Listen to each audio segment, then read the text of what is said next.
Buenas tardes a todos, gracias por participar. Sean bienvenidos a este webinar que va a dar el doctor Eduardo Guevara, jefe del Laboratorio de Ecografía y Doppler Cardiovascular del Hospital Universitario de la Fundación Favaloro. El tema es terapia de resincronización cardíaca y vamos a ver lo que el doctor Eduardo Guevara hace en su práctica diaria con estas herramientas dedicadas a resincronización.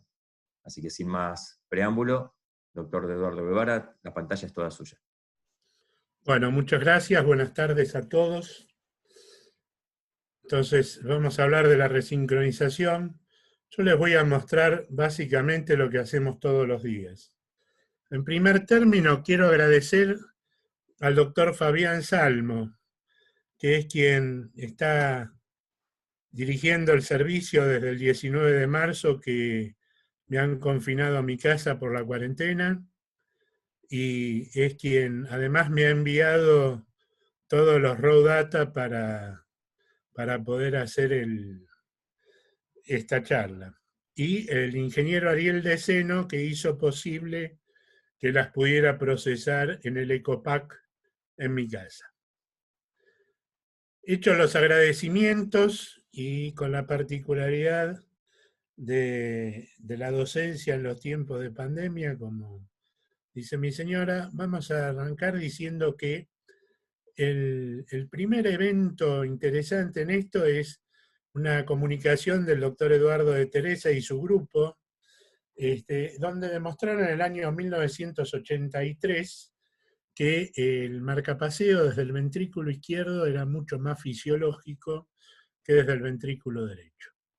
Y pasaron 11 años hasta que el grupo de Casó demostró que algunos pacientes con miocardiopatía dilatada podían mejorar sustancialmente por un marcapaseo tetracavitario en ese momento.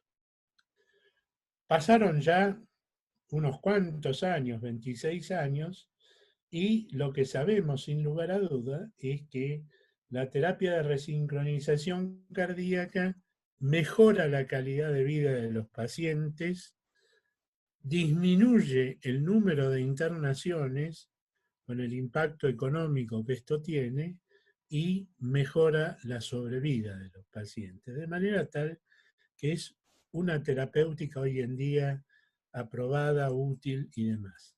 Yo voy a referirme a cómo evaluar los candidatos a resincronización, basado más que nada en las guías, valorar la disincronía y predecir la respuesta, cómo evaluamos el pronóstico, guiamos el implante, optimizamos los dispositivos y realizamos el seguimiento de los pacientes. Para evaluar el candidato, obviamente siempre hacemos un eco completo, donde valoramos las características de las cavidades, la función, la estructura, la anatomía. Vemos la repercusión sobre la cavidad ventricular, sobre todo. Analizamos las regurgitaciones valvulares y, como les dije antes, hacemos un eco completo, como en cualquier paciente, de manera muy exhaustiva. Pero lo más importante desde el punto de vista de individualizar a los candidatos hoy en día es el análisis de la fracción de eyección.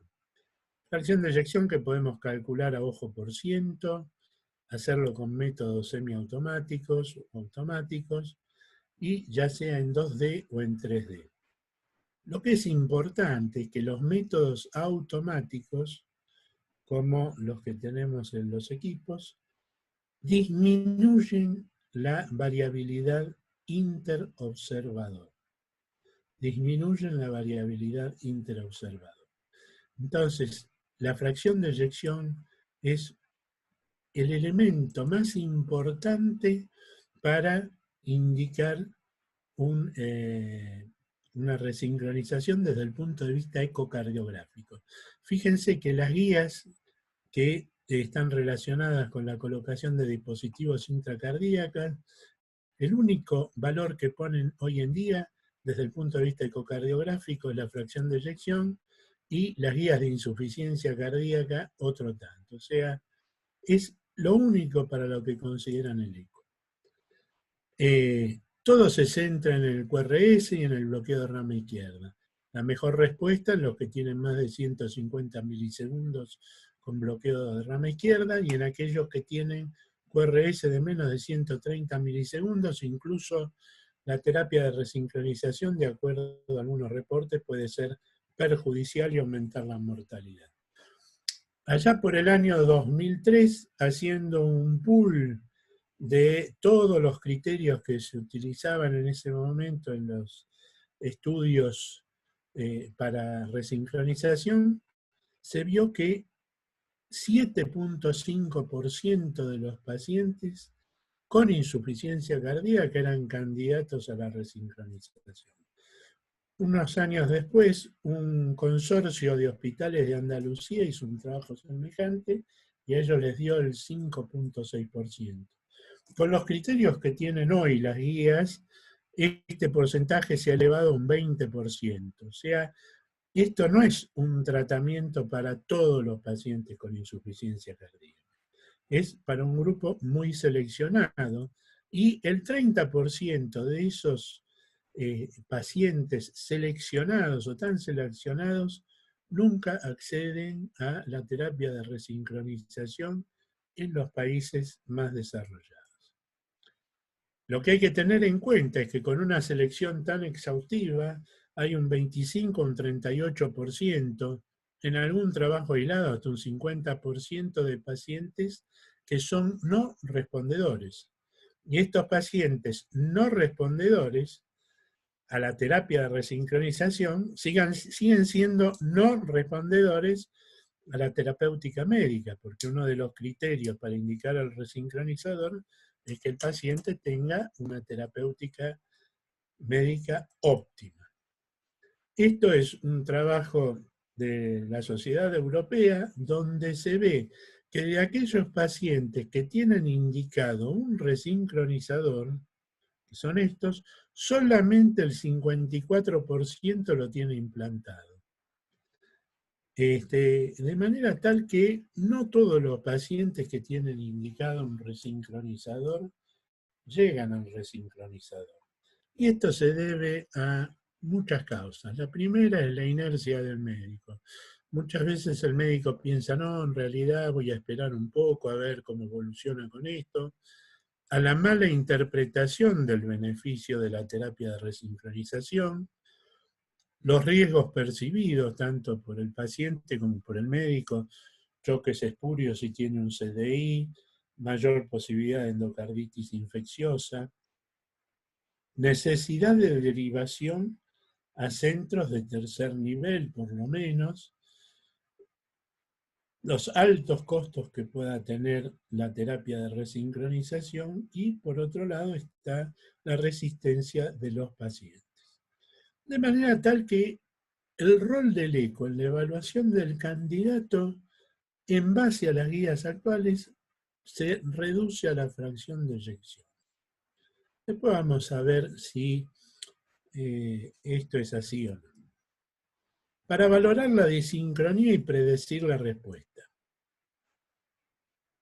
Ustedes saben que cuanto más prolongado es el QRS, cuanto mayor duración tiene, menor sobrevida tiene, o mayor mortalidad tienen los pacientes. Entonces, realmente a mayor duración del QRS, mayor mortalidad. Y vemos que los pacientes que tienen mejor respuesta a la terapia de resincronización son aquellos que tienen un QRS ancho, de más de 150 milisegundos. Ahora bien, QRS ancho, ¿es igual a disincronía mecánica? Nosotros medimos con el eco la disincronía mecánica y asumimos que el QRS ancho implica, por los trastornos de activación ventricular, disincronía mecánica. Pero esta igualdad no siempre es así, porque fíjense los trabajos de Yu iniciales, con QRS de más de 120 milisegundos, solamente el 73% de los pacientes tiene disincronía mecánica.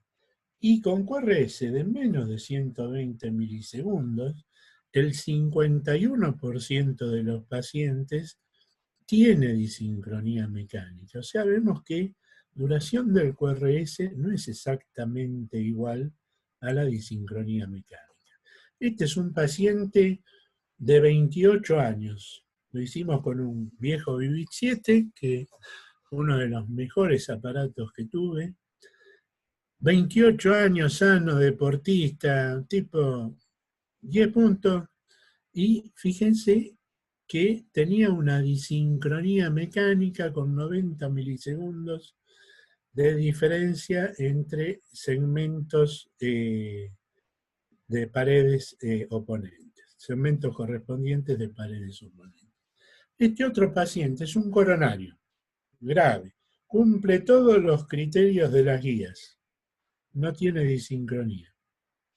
Entonces, realmente vemos que QRS ancho no es igual a disincronía.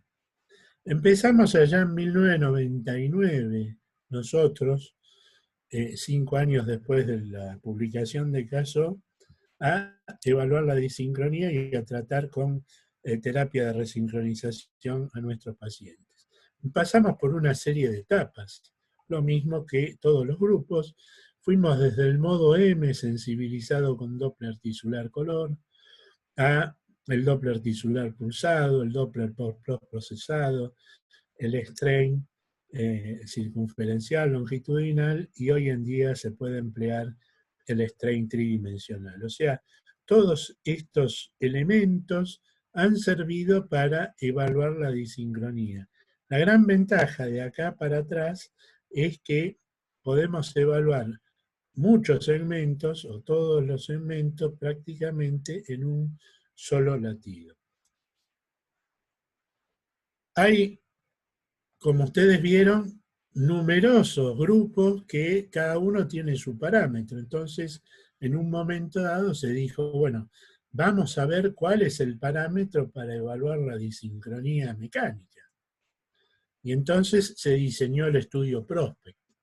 El estudio Prospect lamentablemente mostró que no había ningún parámetro ecocardiográfico que sirviera globalmente para predecir la disincronía, o la respuesta a la resincronización, mejor dicho.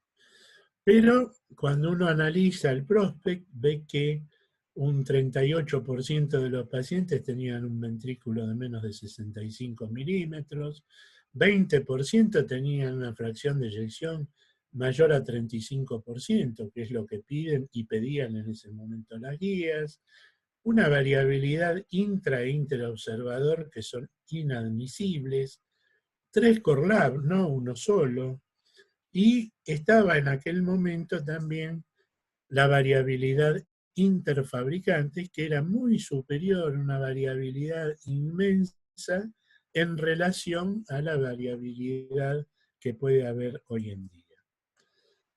¿Cómo evaluamos entonces la disincronía? Uno tiene que valorar 3 etapas de la disincronía, porque con una sola no podemos individualizar exactamente a los respondedores. Tenemos que ver, digamos, todos los elementos de la disincronía. Lo primero a evaluar es la secuencia AB.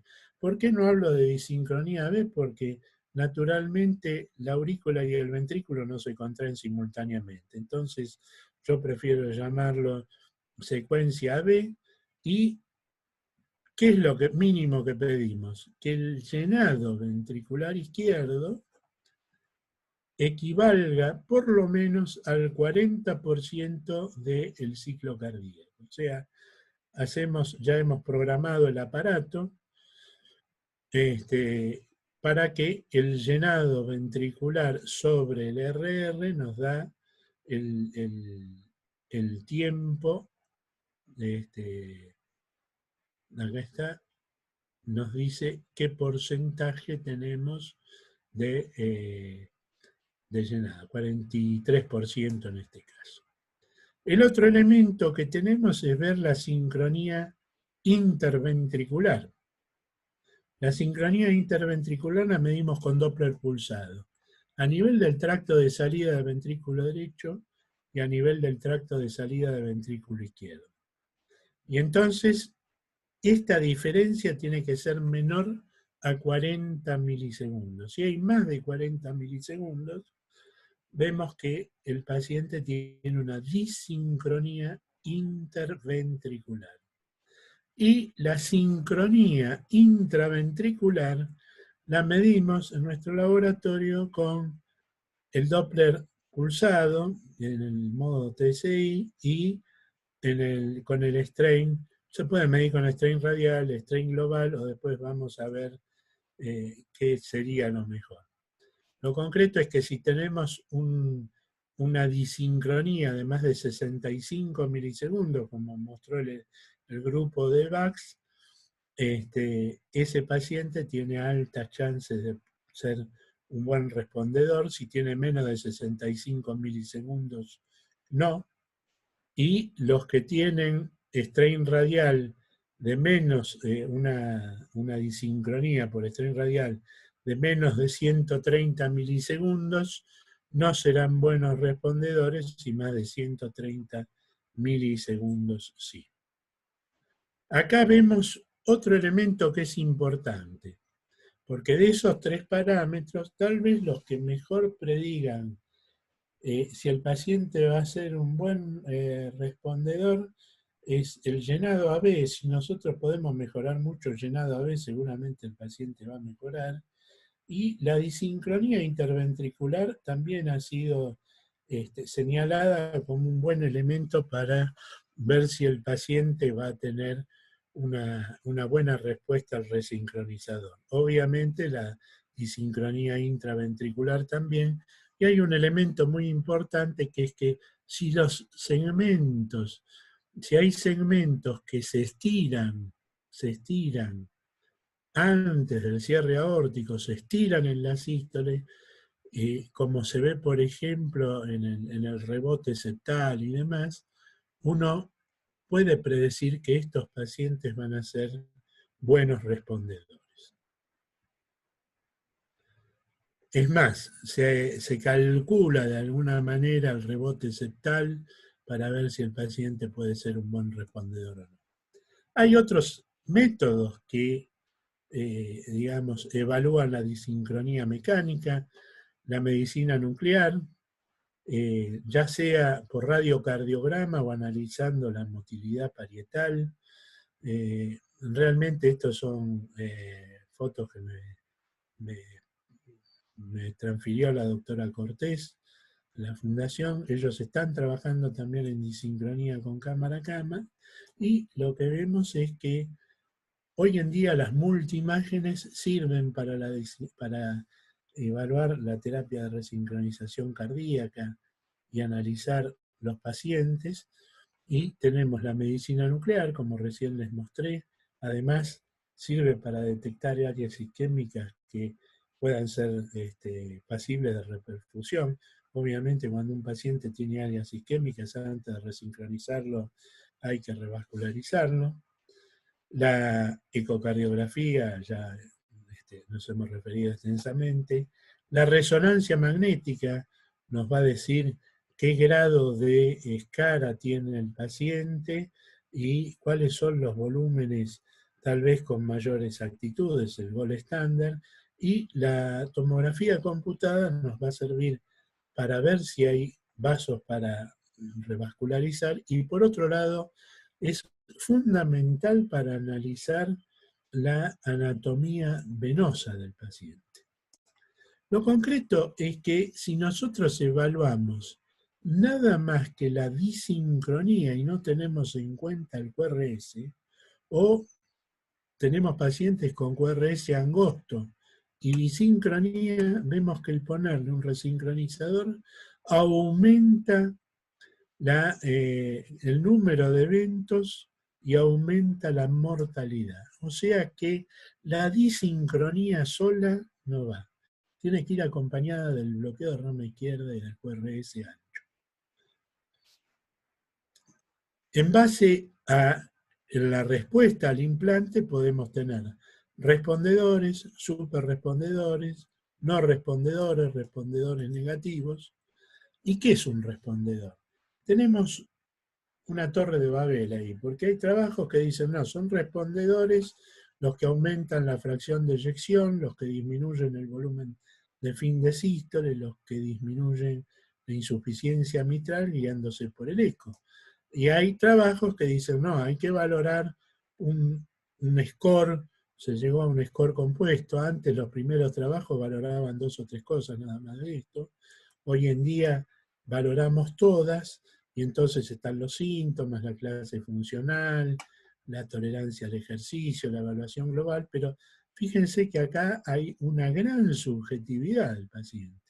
Los eventos duros realmente son la muerte o trasplante cardíaco y la internación por insuficiencia cardíaca. En base a estos criterios de respondedores vemos que los pacientes que son más respondedores son los que tienen QRS más ancho, bloqueo de rama izquierda nuevamente, y tienen miocardiopatías de causa no isquémica. Los que tienen QRS angosto y no tienen bloqueo de rama izquierda son los que menos posibilidad de responder tienen, e incluso en algunos casos puede incrementar la mortalidad. Es muy importante analizar el llenado ventricular, como ya les mencioné. Fíjense cómo variando el PR uno logra mejor llenado ventricular. A ojo por ciento,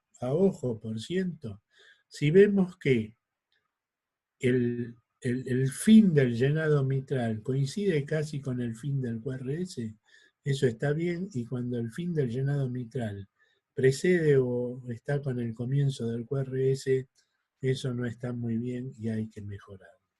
Y el otro elemento que tenemos para predecir la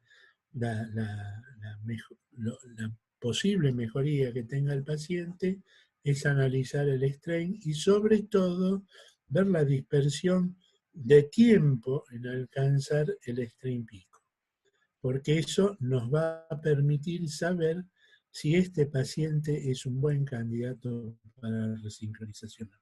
Y fíjense que si uno analiza las modificaciones del strain, en la medida en que uno utilice el strain, un strain solo, el longitudinal, circunferencial o el radial, va a tener una idea de cuánto va a responder el paciente mucho menor que si analizamos todo el strain con las 3 posibilidades espaciales.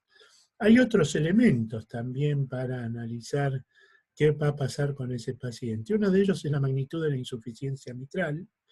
Esto es muy, muy importante. Recuerden que la terapia de resincronización es uno de los tratamientos posibles de la insuficiencia mitral funcional. Y el otro, aquellos pacientes que tienen una insuficiencia mitral diastólica, realmente son los pacientes que también más se van a beneficiar con la terapia de resincronización. Fíjense en este trabajo entre los cuales intervino el doctor Pérez de la Isla.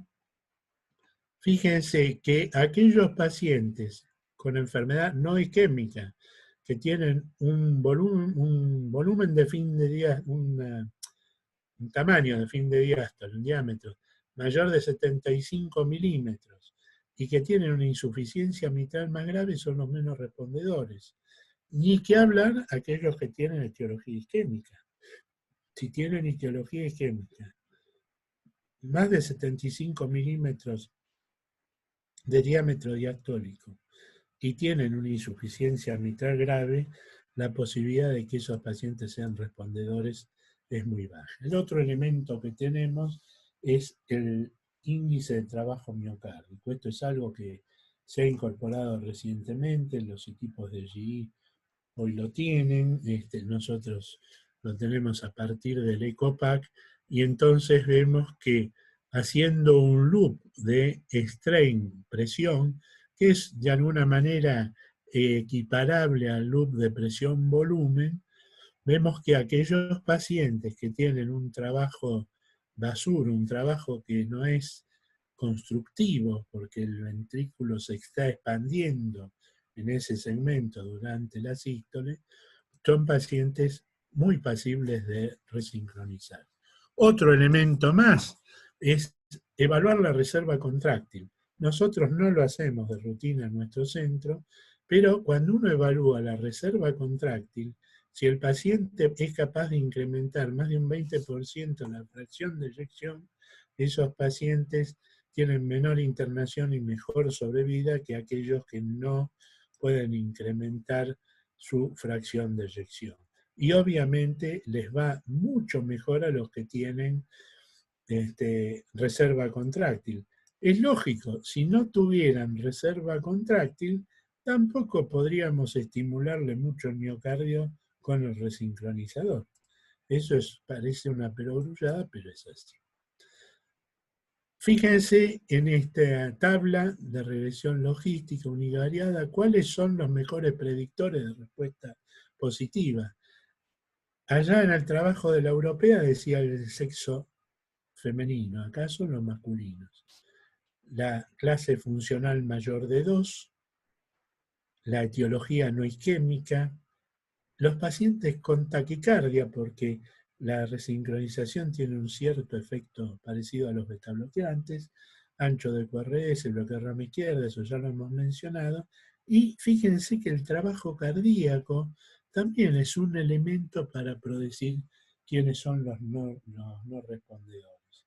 Obviamente aquellos pacientes que no son capaces de disminuir el volumen de fin de sístole más de un 10% tienen mayor mortalidad de todas las causas y mayor mortalidad o internación por insuficiencia cardíaca. O sea, si logramos que el paciente aumente más de un 10% la fracción de eyección, a ese paciente le va a ir mejor.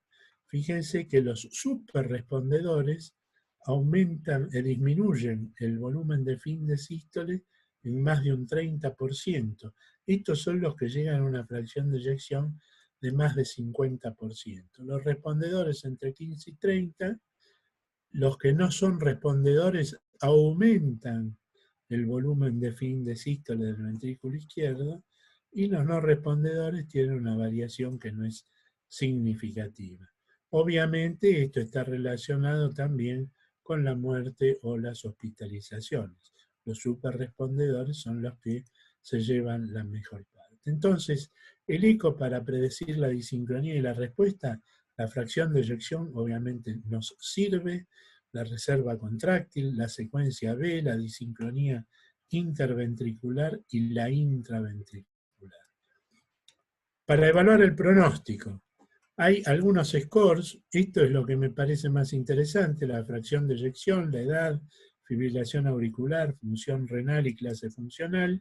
Fíjense que aquellos pacientes que tienen una fracción de eyección de menos de 22%, más de 70 años, disminución en el filtrado glomerular, menor de 60 mililitros por minuto, fibrilación auricular o clase funcional 4 son los que peor le va.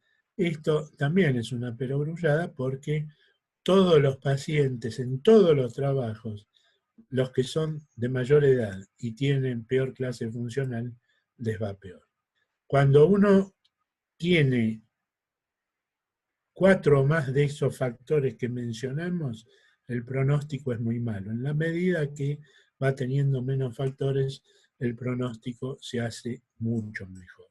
El otro elemento que nos ayuda es la resonancia magnética nuclear, viendo el monto de fibrosis. El miocardio fibrótico no es que no transmita la electricidad, sino que obviamente no es estimulable, y si bien tenemos un subrogante con el strain para decir, bueno, los segmentos que no se contraen es porque además de químicos pueden estar fibróticos, vemos que la resonancia nos permite entender muy bien cuál es el monto de la fibrosis. Obviamente el strain, ya sea el bidimensional o el tridimensional, es realmente un arma muy importante. Si uno no tiene el tridimensional, no se pongan nerviosos, es mejor tenerlo. Ojalá yo tuviera uno. Es una de las cosas en la que lo envidio al doctor Lowenstein. Pero no tengo 3D este, para hacer esto, y realmente con el 2D nos arreglamos bastante bien. Hay algunos otros criterios de detección de no respondedores. Si yo tengo un paciente con un infarto muy extenso, tengo menos probabilidad de que responda. Y este es un dato muy importante. Los pacientes que tienen un BTI aórtico de menos de 12 milímetros no precisan un resincronizador, precisan un donante. Estos son pacientes que están crónicamente, no les digo en shock cardiogénico, pero parecido, y estos enfermos prácticamente no tienen posibilidad de recuperación. Yo me acuerdo haber visto 2 o 3 de estos y no tuvieron ninguna respuesta al resincronizador. La fracción de eyección menor de 18%, el diámetro, como ya vimos, mayor de 75, el volumen de fin de diástole mayor de 250 mililitros, grosor parietal en más de 2 segmentos menor de 6 milímetros, el miocardio obviamente no viable, y el strain global longitudinal menor de 12, son todos parámetros que nos dicen que ese paciente lo más probable es que no responda. El análisis de la fracción de eyección y los volúmenes del ventrículo derecho, como mostró ayer el doctor Lowenstein, las dimensiones de la aurícula izquierda son marcadores de mortalidad en los pacientes con miocardiopatía, pero no tienen utilidad para evaluar la disincronía. Sí tienen utilidad, por ejemplo, el análisis del flujo auriculoventricular y, como mostramos, los otros índices de disincronía. Nosotros no vamos en el servicio a guiar el implante en el quirófano o en la sala de hemodinamia. Lo que sí podemos mencionar es cuáles son los segmentos que tienen más retrasado digamos, la activación ventricular, cuáles son los segmentos donde debería estar puesto el catéter. Si uno tiene un eco tridimensional, puede analizarlo esto muy bien en un solo latido, con muy buena cadencia de cuadros, y como les dije antes, la tomografía es un elemento esencial para analizar la anatomía venosa y ver si se puede acceder a esos segmentos. Donde sí tenemos un rol muy activo, es muy activo en el sentido de que podemos estar ahí, pero por suerte no nos precisan a menudo, es ver si hay complicaciones durante la colocación, como el origen de un derrame pericárdico, taponamiento, etc. Para optimizar el dispositivo, y ya estamos terminando. Entonces, hay un enfoque clásico que se centraba en el marcapaso. Hoy en día hay un enfoque más global, más holística, donde el centro es el paciente, pero tenemos una serie de variables que tenemos que tener en cuenta.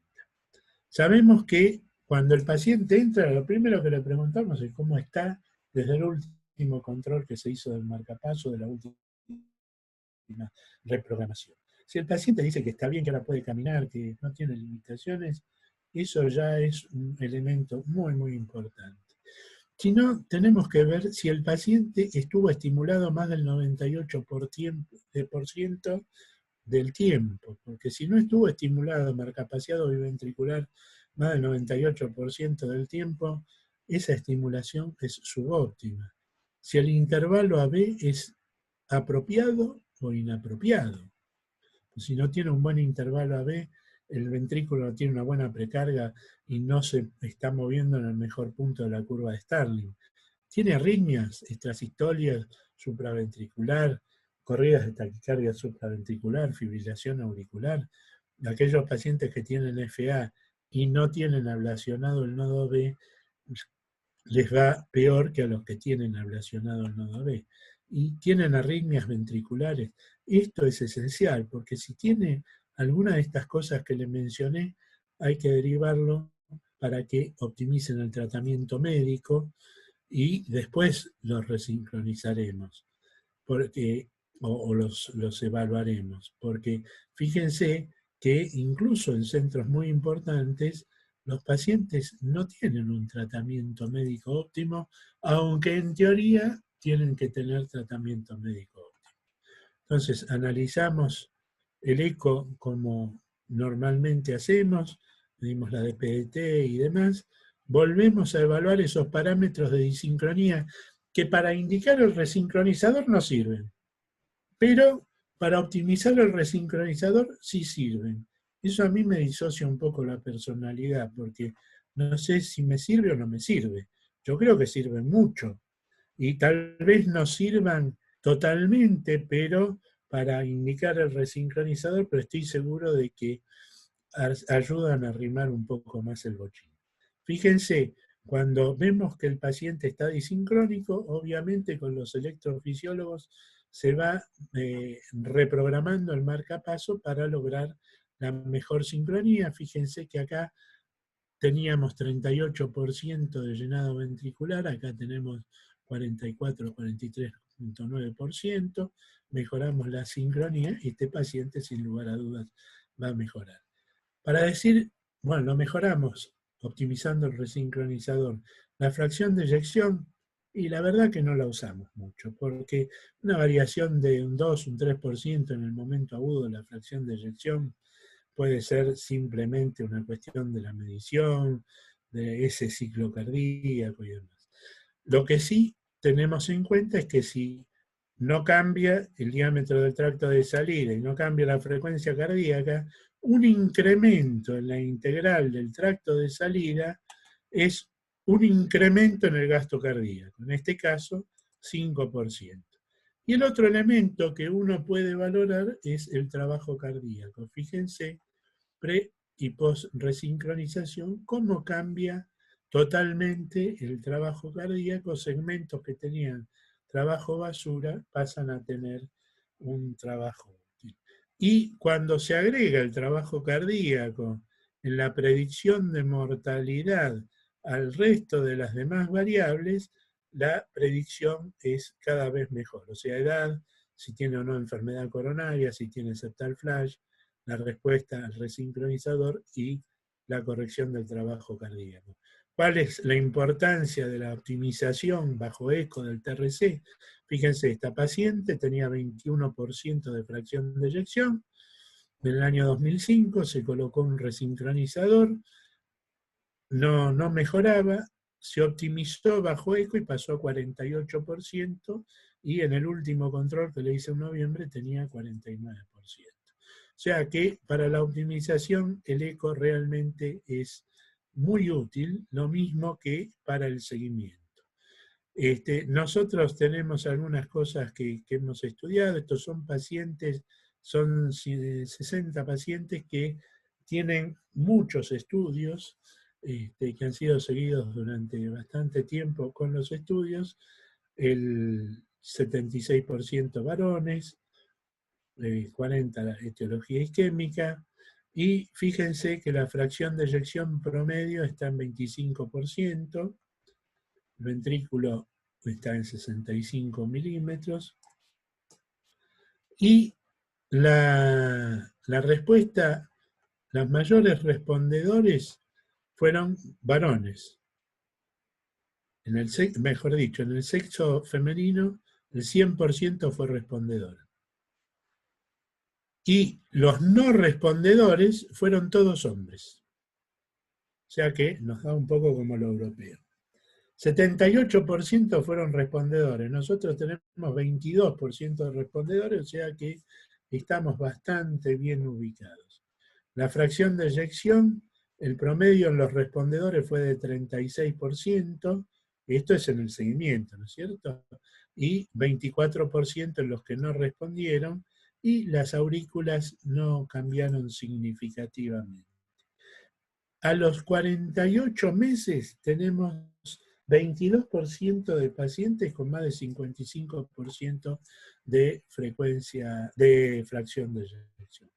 Para ir terminando entonces, decimos que los resultados de la terapia de resincronización cardíaca dependen de la anatomía venosa coronaria. No siempre se puede poner el catéter para estimular el VI en el sitio que uno quiere. el emplazamiento del catéter, lograr que llegue a ese lugar, más allá de la anatomía venosa, y que el catéter se quede. Teníamos más problemas con los primeros catéteres, hoy en día es raro que se desplace alguno. Esto es operador dependiente, sin lugar a dudas. Los isquémicos versus los no isquémicos, porque la calidad del tejido miocárdico depende de si es escara o no.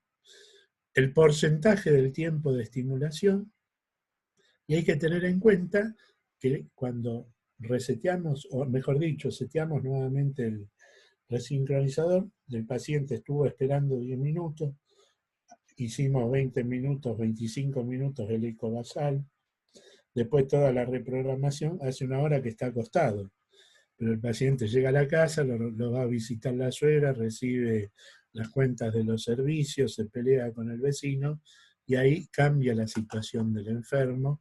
Entonces es importante, dado que no hacemos una optimización dinámica, decirle al paciente, bueno, en reposo con esta optimización usted va a estar mejor, pero si en actividad ve que no funciona del todo bien, venga y lo volvemos a dejar como estaba antes. El manejo de la insuficiencia cardíaca hoy en día, sin lugar a dudas, es multidisciplinario, y la terapia de resincronización cardíaca ha hecho que los electrofisiólogos trabajen en conjunto con nosotros y con los cardiólogos clínicos. Nosotros somos los encargados de obtener datos objetivos y directos de disincronía, y el cardiólogo clínico de administrar una terapéutica farmacológica adecuada. Muchas gracias y bueno, espero si hay preguntas.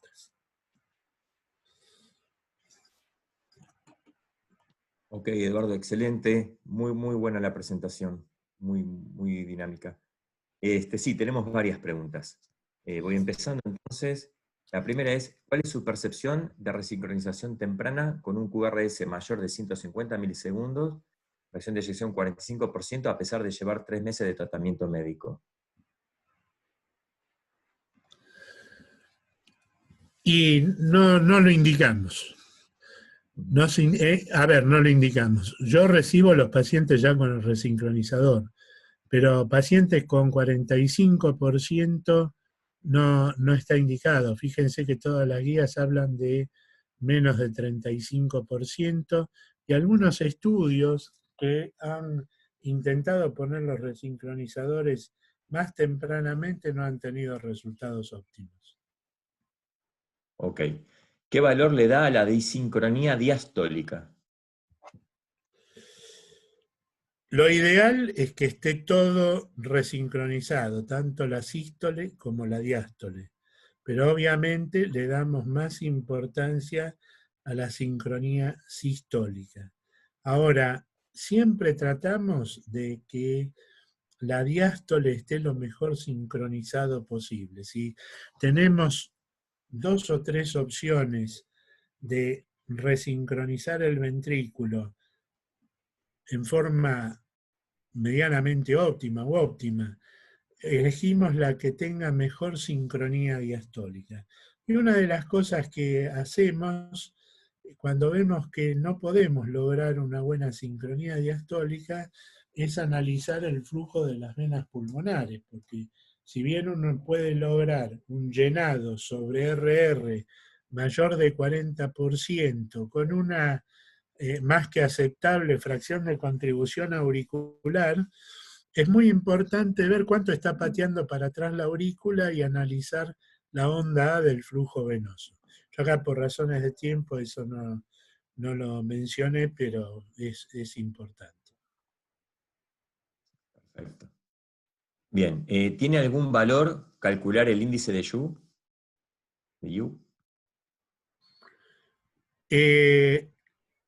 Cuando uno usa todos los segmentos y busca un desvío estándar mayor de 32%, sin lugar a dudas es el de 32 milisegundos, ¿no?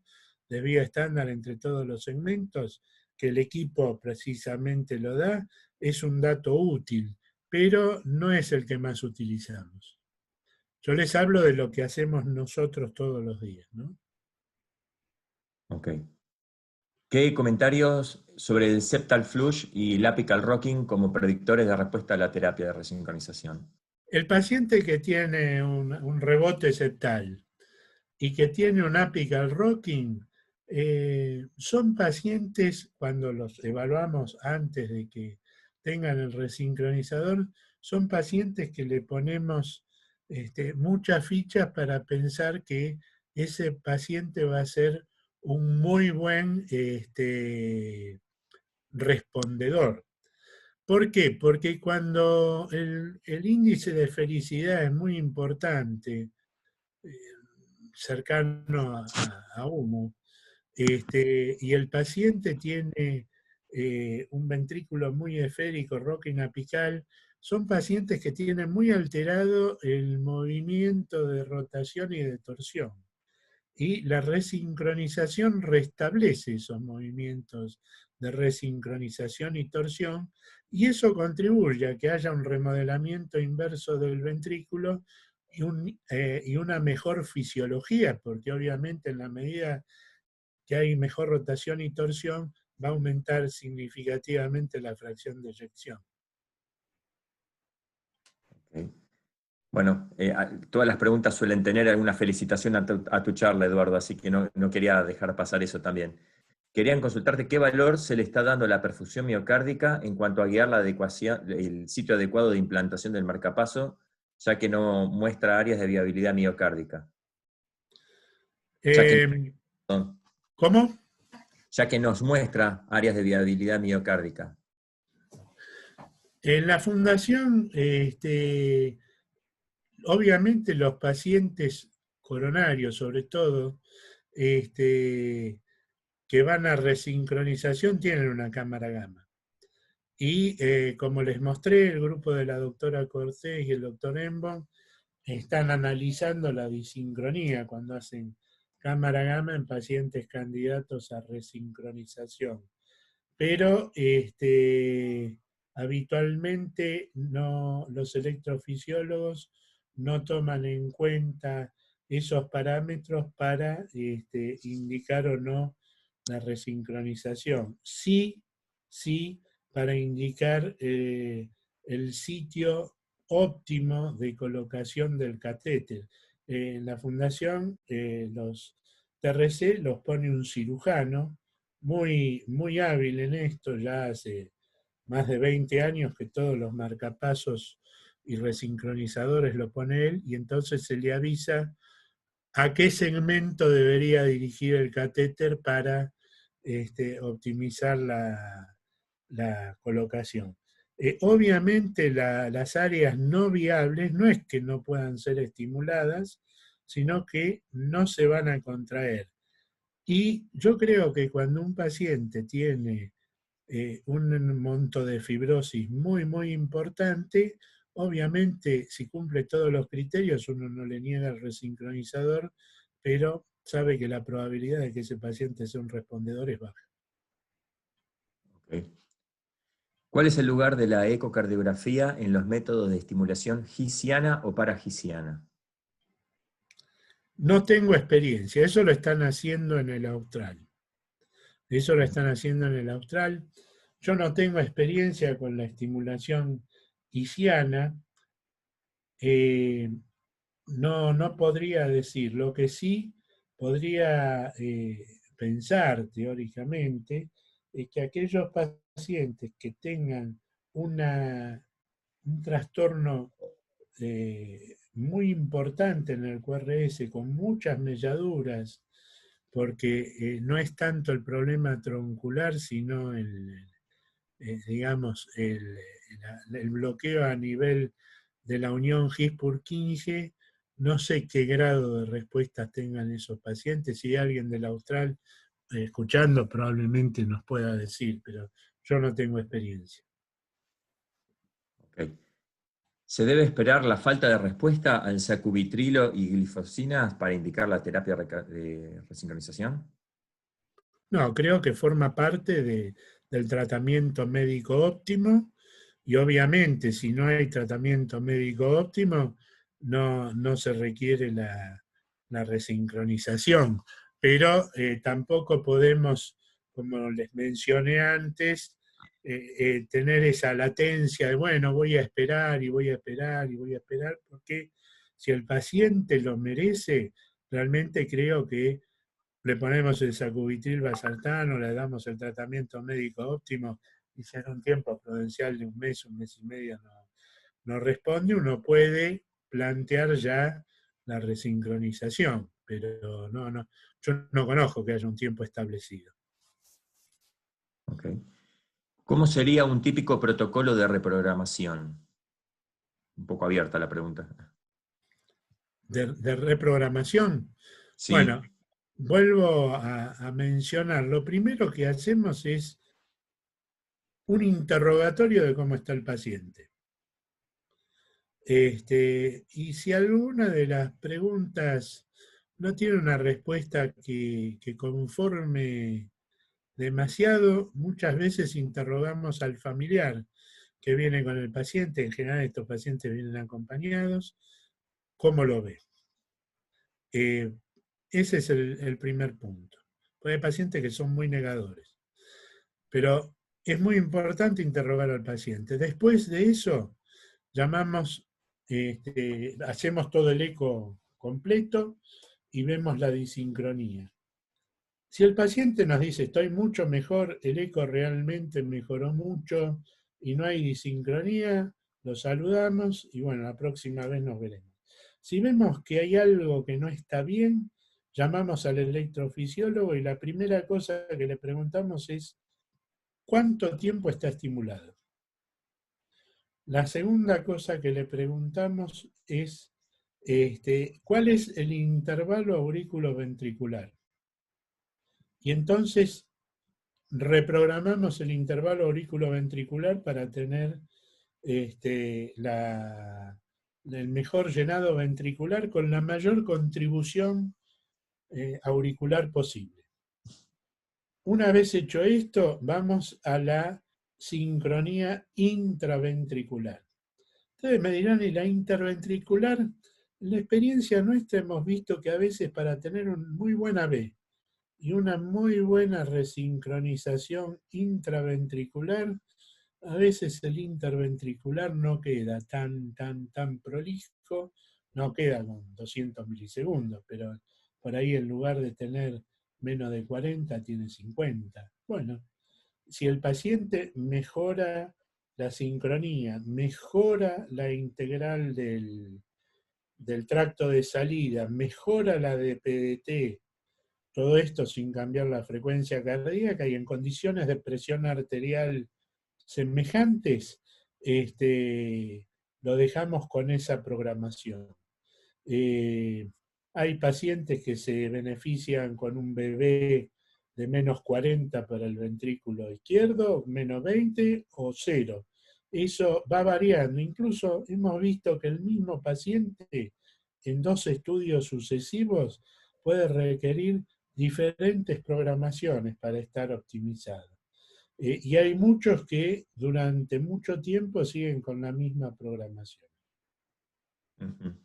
Ese es el esquema que utilizamos habitualmente. Perfecto, gracias. ¿Se podría ajustar la terapia de resincronización sometiendo al paciente a un ecoestrés de ejercicio? Sí, se puede. No lo hacemos de rutina, pero es una posibilidad totalmente aceptada. Obviamente, en el momento en que está haciendo el ejercicio, creo que es muy... nosotros no tenemos experiencia, nunca hemos intentado resincronizarlo. Siempre lo hacemos en forma estática. Lo que uno sí ha utilizado es el ecoestrés para objetivar el cambio en la capacidad funcional y consumo de oxígeno, pero no para hacer la resincronización en ese momento. Por eso les mencioné, el paciente está 1 hora acostado, pero después sale de ahí y tiene la vida de todos los días, o tenía antes del 20 de marzo. Ok, bien. ¿El marcapaseo DDD en el haz de His puede tener iguales beneficios que una TRC? No sé. No sé. Mm. Eso no lo puedo responder, no tengo experiencia. Bien. ¿Alguna diferencia entre una fibrosis por isquemia a una fibrosis por otra etiología en temas de TRC?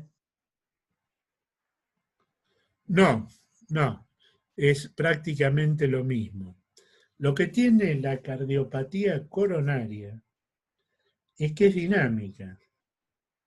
Y entonces hemos visto que pacientes que eran respondedores, muy buenos respondedores, de pronto han ocluido un vasito coronario que no necesariamente es un gran tronco.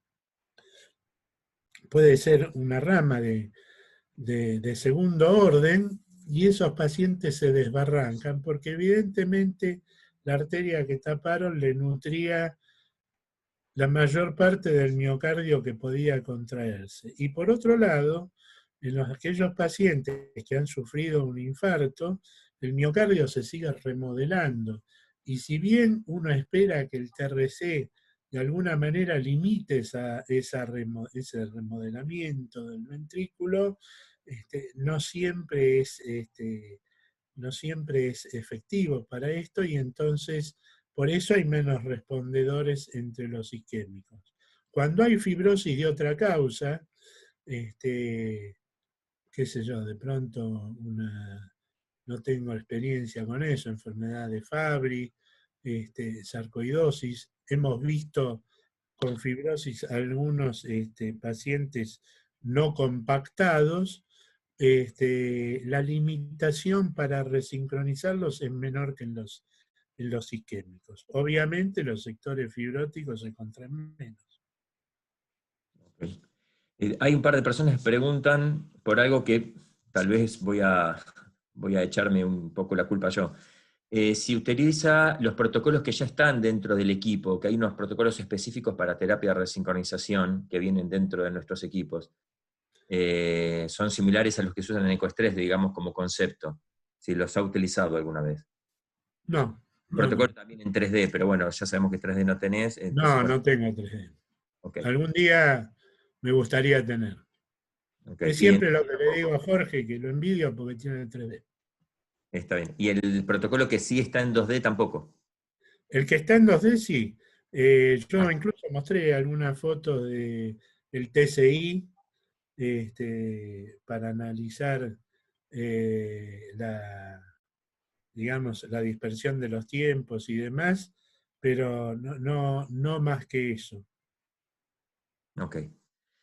La sincronía interventricular se la realiza con BTI, la intraventricular con Doppler pulsado.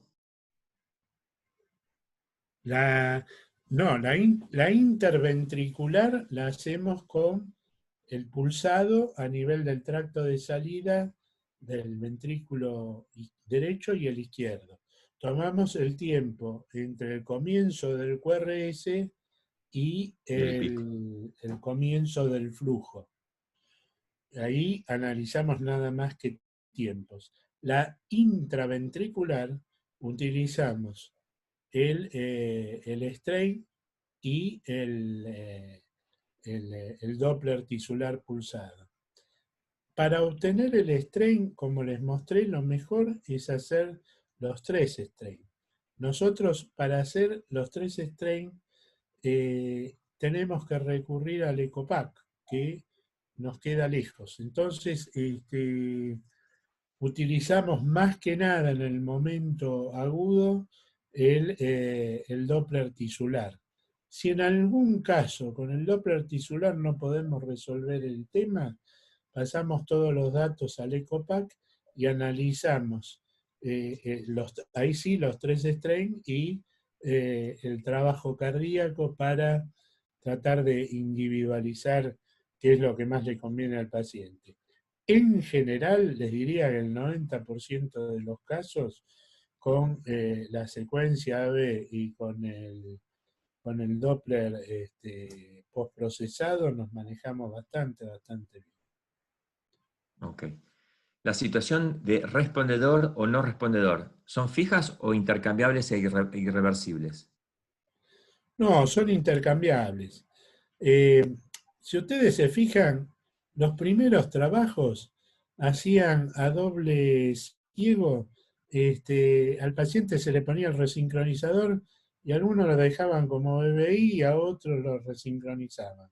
Llamativamente, el 50% de los que lo tenían en BBI eran respondedores, mejoraban mucho.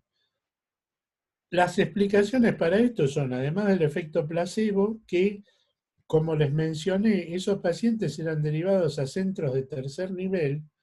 Después de conectado el resincronizador, se les optimizaba todavía mucho más el tratamiento médico que lo tenían inicialmente. Entonces, esos pacientes sin tener el resincronizador funcionando, en teoría, eran respondedores. Ahora, un paciente que es respondedor y de pronto, por una intercurrencia, retiene sodio, retiene agua, tiene isquemia, sufre un proceso infeccioso, de ser respondedor pasa a ser no respondedor tranquilamente. Y un paciente no respondedor que se le controla adecuadamente la arritmia, se le hace una ablación del aleteo o del nodo AV de lo que fuere, pasa a ser respondedor. Realmente pueden ser intercambiables y dinámicas. No en la mayoría de los pacientes, pero pueden ser intercambiables y dinámicas. Ok. ¿Cuántos milisegundos debe ser el retraso entre paredes opuestas con el strain para definir como disincronía? Más de 130 milisegundos. Okay. ¿Hay algún trabajo? Hay algún trabajo que habla de 65, pero la mayoría habla de 130. 65 milisegundos es lo que demostró Bax, que aquellos pacientes que tienen menos de 65 milisegundos no son buenos respondedores y los que tienen más de 65 sí, con un 92% de sensibilidad y especificidad, esto tomando el Doppler tisular. En los que tienen los trabajos de Gorson y demás, con strain hablan de 130 milisegundos. Y en el modo M inicial, trabajo de Pizzali, que tenía 100% de sensibilidad y especificidad, también tomaba 130 milisegundos. O sea, para la pared en sí, para el movimiento de la pared con modo M o con strain, se toman 130 milisegundos, para el Doppler tisular, pico a pico, 65 milisegundos. Ok. ¿Existe mejoría mayor y mejor pronóstico con TRC más DAI? De ahí, Sí, no sé qué significa DAI, DAI como sigla. no sé, Mi no temor es sé. que haya que decir, no sé si era DDI, pero no lo encuentro, si hubo un error. Desfibrilador automático implantable. Ah, perdón, Puede claro. ser. Sí, ¿Sabéis? uno lo conoce por el término en inglés. Bueno, ya el Companion mostró que los pacientes que tienen TRC con CDI tienen mayor sobrevida que los pacientes que tienen TRC solo o CDI solo, teniendo los criterios obviamente de colocación de la guía. O sea, el CDI es un valor agregado para los pacientes resincronizados. En general, los pacientes que vemos nosotros tienen las dos cosas. Ok. Hay una pregunta interesante. ¿Hasta qué punto nos hacen caso los electrofisiólogos? Bueno, nosotros por suerte tenemos muy buena relación con nuestros electrofisiólogos. No hay escenas de pugilato ni nada por el estilo, porque si el paciente entra por insuficiencia cardíaca, es muy probable que nos pidan un eco para ver si tiene disincronía. Si entra por electrofisiología, lo más probable es que ya nos venga con el resincronizador puesto. Ahora, para optimizar el resincronizador, sin lugar a dudas, los mismos electrofisiólogos nos derivan todos los pacientes.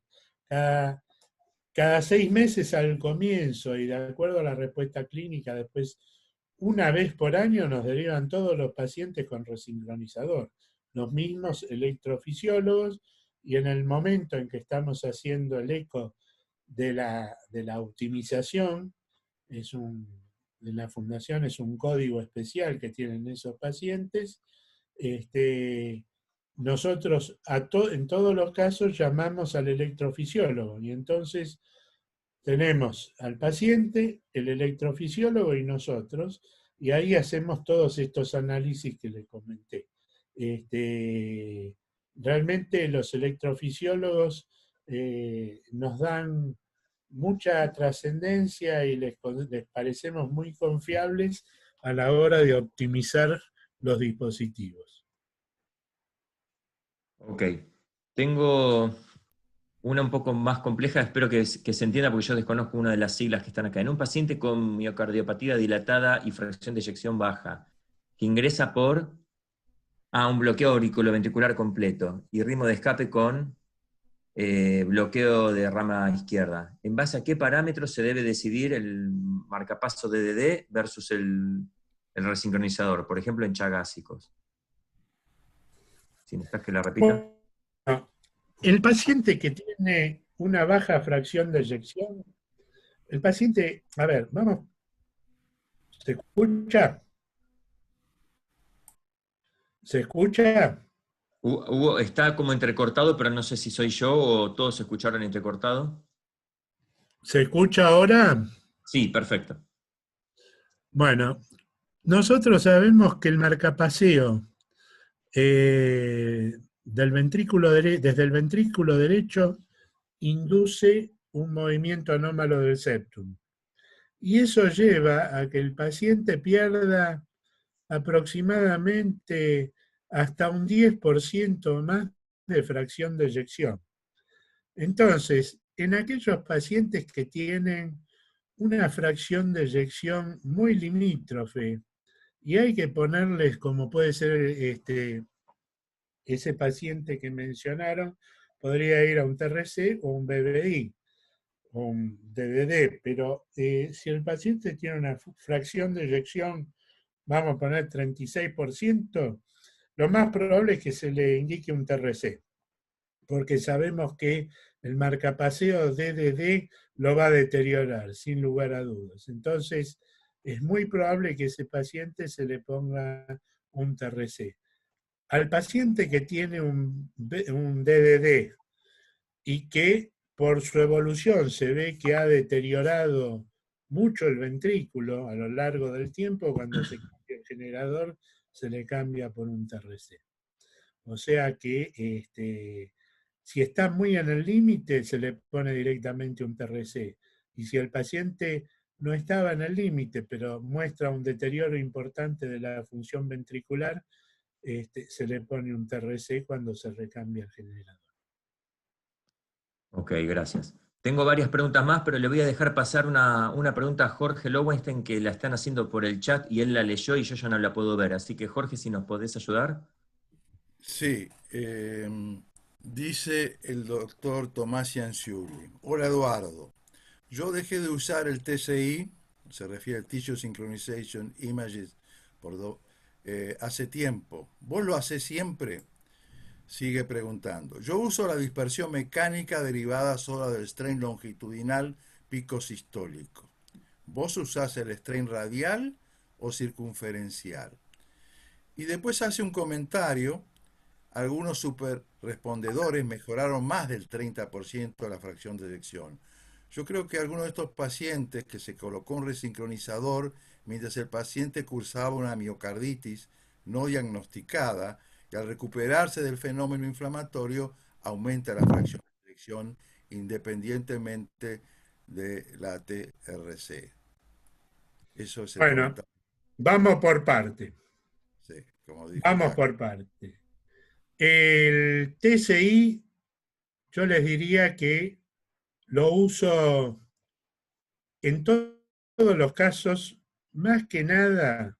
Ustedes no se olviden que nosotros tenemos un curso de posgrado y entonces lo utilizamos todo lo que hacemos, no solo con fines asistenciales, sino con fines docentes.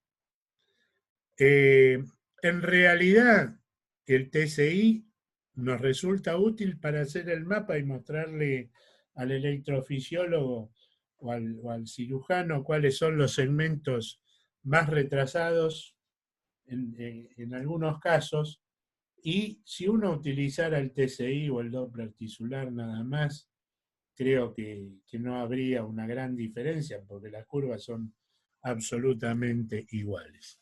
Con relación al strain, nosotros utilizamos en general el strain longitudinal, porque como les dije antes, el strain circunferencial y el radial nos tenemos que ir a 50 metros de donde estamos al EcoPack para poder procesarlo. Nuestro equipo no procesa el strain radial y el circunferencial. Sí lo podemos hacer en el EcoPack. Entonces, eso nos insumiría mucho tiempo y demás, y utilizamos el longitudinal. Sí usamos el longitudinal junto con el Doppler tisular. Vemos las dos cosas. Con respecto a lo que decía de los no respondedores, algunos pacientes realmente es impresionante, pero entraron con 23, 21% de fracción de eyección, y uno los ve a los 2, 3 años y están con 56, 58%. Realmente ahí uno puede discutir, ¿esto fue una miocarditis? ¿No fue una miocarditis? Y es una discusión que se plantea y es muy lógica. Lo que yo puedo decir en algunos casos a favor de que fue la resincronización es que muchos de los pacientes llegaron a la resincronización después de muchos años de venir dando tumbos en diferentes lugares con la insuficiencia cardíaca, y uno ve ecos previos donde el paciente ya tenía un ventrículo muy dilatado con una fracción de eyección muy deteriorada, y a partir del resincronizador mejoraron. Ahora, cuando se pone muy, muy precozmente, y sí, podemos discutir si eso fue una miocarditis, si no, o si es efecto del resincronizador. Hola Tomás, ¿cómo estás? Realmente, incluso lo del TCI lo hemos discutido en el hospital Argerich largamente muchas veces, sobre todo con el viejo EcoPack. Así que no sé si a Tomás lo conforma esa respuesta. Ok. Continúo, que siguen llegando las preguntas y necesitamos ir redondeando. Si el paciente no tuvo arritmia ventricular de riesgo, ¿se debe colocar un cardiodesfibrilador implantable conjuntamente como prevención primaria de muerte súbita? En los pacientes coronarios, definitivamente, si tienen menos del 30% de fracción de eyección, después del MADIT, está indicado el cardiodesfibrilador. Y en los pacientes que tienen una fracción de eyección muy baja, menos del 30%, el cardiodesfibrilador ha demostrado sobre el resincronizador solo una mejor tasa de sobrevida, pero nuestros pacientes, la gran mayoría, tienen las dos cosas, ya les digo. Yo creo que cuando uno tiene una miocardiopatía dilatada, muy importante, de la causa que sea, con mucho deterioro de la fracción de eyección, el CDI es una cosa que ayuda más, porque no nos olvidemos que a veces, como decía el doctor Rosenbaum, cuando yo hacía la residencia en el Ramos Mejía, la primera extrasístole ventricular es la que desencadena la FB. Entonces, realmente a un paciente de esas características, si uno tiene la posibilidad de no ponerle el CDI, y hay que ser muy guapo, me parece. Ok. En un miocardio edematizado, ¿hay respuesta a la estimulación eléctrica?